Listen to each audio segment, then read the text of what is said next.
पिछले 3 साल से रूस यूक्रेन की जंग में क्या कमजोर माना जाने वाला यूक्रेन अब रूस पर भारी पड़ रहा है?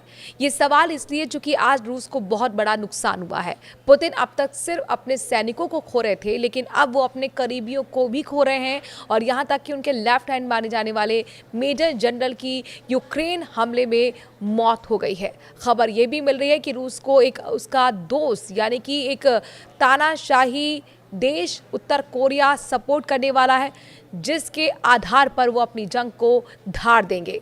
पूरी खबर आपको बताएंगे, रहिए मेरे साथ। नमस्कार, मैं हूं आपके साथ मनुरा सक्सेना। रूसी नौसेना के उप प्रमुख मेजर जनरल मिखाइल गुडकोव की यूक्रेनी हमले में मौत हो गई है। इसे रूस अपनी भारी क्षति बता रहा है। यूक्रेन की ओर से किए गए हमले में गुडकोव समेत 10 अन्य सैनिकों की मृत्यु भी हुई। यूक्रेनी सेना ने मिखाइल गुडकोव के मारे जाने का दावा किया है। यूक्रेन की सीमा से लगे कुर्स्क क्षेत्र की एक कमांड पोस्ट पर मिखाइल गुडकोव को तैनात किया गया था। ऐसी आशंका है कि मिसाइल हमले में सभी लोग मारे गए।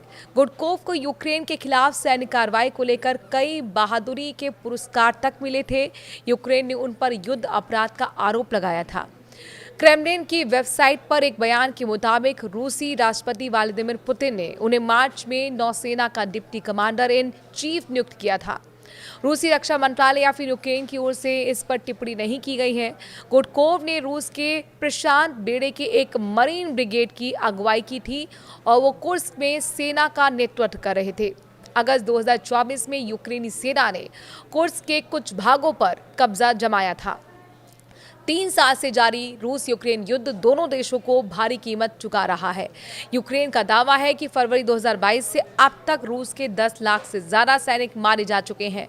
युद्ध में रूस की हालत पतली होती दिखाई दे रही है और अब उसके लिए एक और चौंकाने वाली खबर सामने आई है। उत्तर कोरिया रूस को सैनिक भेजने की तैयारी में है।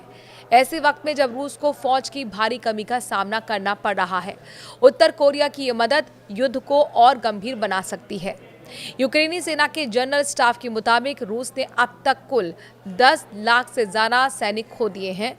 सिर्फ पिछले 24 घंटे में ही 1040 रूसी सैनिक मारे गए। इसके अलावा रूस के 10,947 टैंक, 22,845 बख्तर बंद वाहन, 52,312 सैन्य वाहन और ईंधन टैंकर के साथ 29,265 तोप प्रणाली और 1,420 rocket launcher, 1,187 air defence system और 416 विमान, 337 हेलीकॉप्टर, 41,165 ड्रोन, 3,369 क्रूज मिसाइलें, 28 नौकाएं और एक पनडुब्बी भी तबाह हुई है। ये विस्तार से आपको हमने पूरा लेखा जोखा दिया है, जिससे आप समझ सकें कि रूस को कितना बड़ा नुकसान अब तक इस युद्ध में हुआ है और 24 घंटे में माना जा रहा है कि रूस की हालत पतली हो गई है।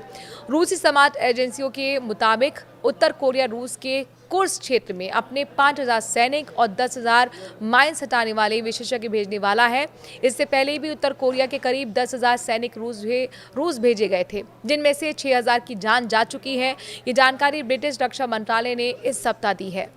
वहीं यूक्रेन को लेकर भी बड़ी बात सामने आई है। यूक्रेन के राष्ट्रपति व्लादिमीर जेलेंस्की साफ तौर पर कहते आए हैं कि अगर अमेरिका हथियार की आपूर्ति पर रोक लगा देता है तो इसका फायदा रूस को ही होगा। जेलेंस्की ने कहा था कि यूक्रेन के पास हथियार की कमी होती जा रही है, लेकिन अभी भी यूक्रेन की सेना के पास रूसी हथियार से लड़ने के लिए कई विकल्प हैं। जेलेंस्की के मुताबिक रूस की सेना लगातार यूक्रेन की सीमा को और तेजी से बढ़ा रही है। रूसी सेना यूक्रेन के उत्तरी क्षेत्र में 7 किलोमीटर के अंदर तक प्रवेश कर चुकी है और युद्ध की सबसे बड़ी लड़ाई डोनेट्स्क में लड़ी जा रही है। आखिरकार आपको क्या लगता है, रूस और यूक्रेन जंग में कौन किस पर भारी पड़ रहा है? कौन अंत में जीतेगा? कमेंट के जरिए अपनी राय जरूर दें। नमस्कार।